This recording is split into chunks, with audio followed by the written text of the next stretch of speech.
পশ্চিম চেবরি এলাকার অসুস্থ এক ব্যক্তিকে উন্নত চিকিৎসা করার জন্য কল্যাণপুর মণ্ডলের পক্ষ থেকে 1 লক্ষ টাকা আর্থিক সাহায্য করা হয়েছে আজ বেলা 1টা নাগাদ।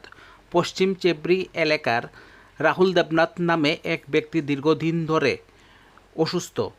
উন্নত চিকিৎসার জন্য তাকে বহির্রাজ্যে নিয়ে যাওয়া হবে।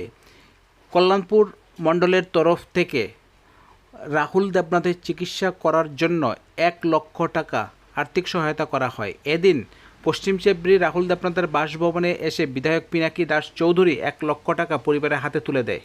কল্যাণপুর বিধানসভার অন্তর্গত আমাদের চেবরি গাঁও সভা, ঠিক আছে, পশ্চিম চেবরি, এখানে পরিমল দেবনাথের ছেলে রাহুল দেবনাথ আসলে দীর্ঘদিন ধরে একটা রোগাক্রান্ত, আমাদের মানে কঠিন রোগে আক্রান্ত হয়েছে।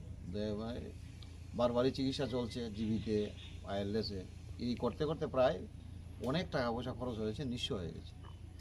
শেষ পর্যন্ত আইএলএস থেকে জানানো হয়েছে, জিবি থেকেও জানানো হয়েছে এই সদ্য কয়েকদিনের মধ্যে যে এই অপারেশনটা পেছনে দিয়ে আমাদের কোমরের নিচের অংশের মধ্যে এই অপারেশনটা ত্রিপুরাতে হবে না, এটা চেন্নাই ছাড়া অন্য জায়গাতে হয় না, বিশাল টাকার প্রয়োজন।